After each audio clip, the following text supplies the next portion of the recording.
মনটা চাইতেছে। বউ, তুমি এখানে কেন নাইলা? তুই যখন বাসি মুখে ঘরের থেকে বাইরে হইছস, আমি তখনই বুঝছি যে তোর মধ্যে একটা ঘাপলা আছে। বাবা কি আরাম, কি সুখ, ভ্যানের মধ্যে একদম সিটপাটাং হয়ে ঘুমাইতেছস না?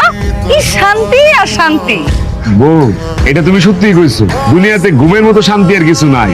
তোর খুব ঘুম দরকার না? দাঁড়া, তুই হাসপাতালে যা 1 সপ্তাহ ঘুমাবি, আমি সেই ব্যবস্থা করতেছি। আরে বউ, কি খুঁজতেছো? ইট খুঁজতাছি, ইট ইট খুঁজতাছি। কিল্লিগা?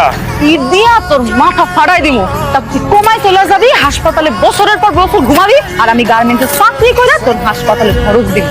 না না না না, তোমার হাসপাতালে খরচ দেওয়া দরকার নাই। তুমি চাকরি করে সংসার চালাও, তাইলে।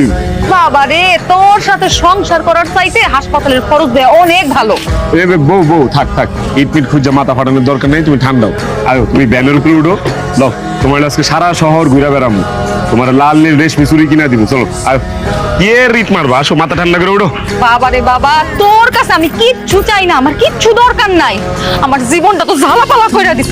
দাঁড়া, তোরে আমি বাবা রে, বউ, তোমার বউ না হইয়া গোয়েন্দা অফিসার হওয়া দরকার ছিল, তাহলে ডেলি ডেলি প্রমোশন পাইতা। তোর প্রমোশন কত প্রকার আর কি কি, তোর এটা আমি দেখামু। রাতে কই যাবি, ঘরেই তো আসবি না।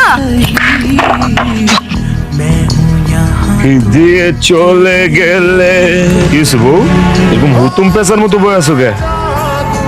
আমার পোড়া কপালটা আরো পুড়ছে, এই কারণে এমনি হুতুম পেঁচার মতো বসে আছি।